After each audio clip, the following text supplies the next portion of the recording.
Syria के राष्ट्रपति बशर अल असद के देश छोड़ने के बाद से जहां एक तरफ उनके द्वारा बनाई गई दमनकारी जेलों की कहानी सामने आ रही है, वहीं दूसरी तरफ विद्रोहियों ने उन आतंकवादियों को भी छोड़ना शुरू कर दिया है जो सीरिया और उसके आसपास आतंक मचा रहे थे।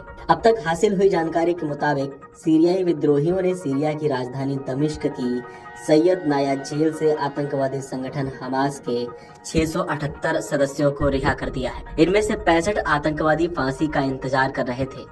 अब तक 4000 से ज्यादा लोगों को बशर अल असद की जेलों से रिहा किया गया है। पश्चिमी एशियाई मुल्क सीरिया 5 दशकों के बाद असद खानदान के शासन से आजाद हुआ है। विद्रोह और असंतोष बढ़ने पर देश छोड़कर भागे राष्ट्रपति बशर अल असद पर तानाशाही के गंभीर इल्जाम लगे। उनके भागते ही विद्रोहियों ने बशर के बनाए काल कोठरियों से कैदियों को मुक्त करा लिया।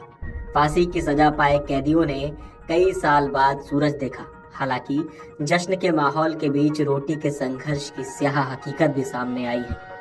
एक रिपोर्ट में बताया जा रहा है कि हमास के जिन आतंकवादियों को जेल से रिहा किया गया है, उनमें से अनेक स्थानीय लेवल के बड़े कमांडर भी हैं। सीरिया में मौजूद विद्रोही चाहते हैं कि भागे हुए राष्ट्रपति बशर अल असद के जरिए दमन का जो चक्कर चलाया गया था, उसके तमाम वीडियो दुनिया के सामने लाकर उसे खलनायक बना दिया जाए। इसके साथ ही जेलों में जितने भी लोग हैं उन्हें तत्काल रिहा कर दिया जाए।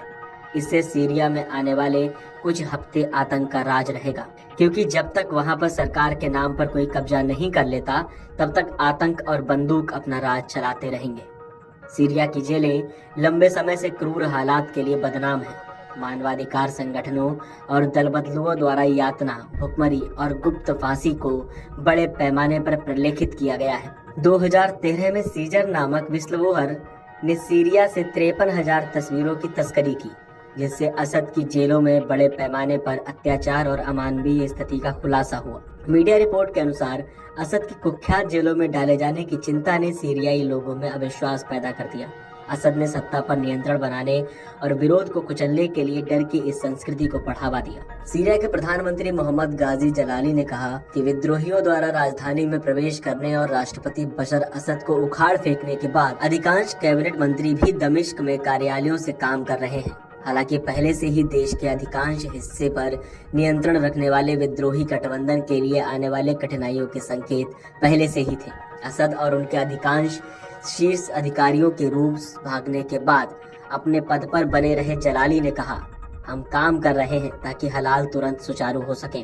उन्होंने कहा कि सरकार विद्रोहियों के साथ समन्वय कर रही है और वो विद्रोही नेता अहमद अल शरा, जिसे पहले अबू मोहम्मद अल गुलानी के नाम से जाना जाता था, से मिलने के लिए तैयार है। बशर के पतन से उन गढ़ों का सफाया हो गया जहां से ईरान और रूस पूरे क्षेत्र में सत्ता चलाते थे।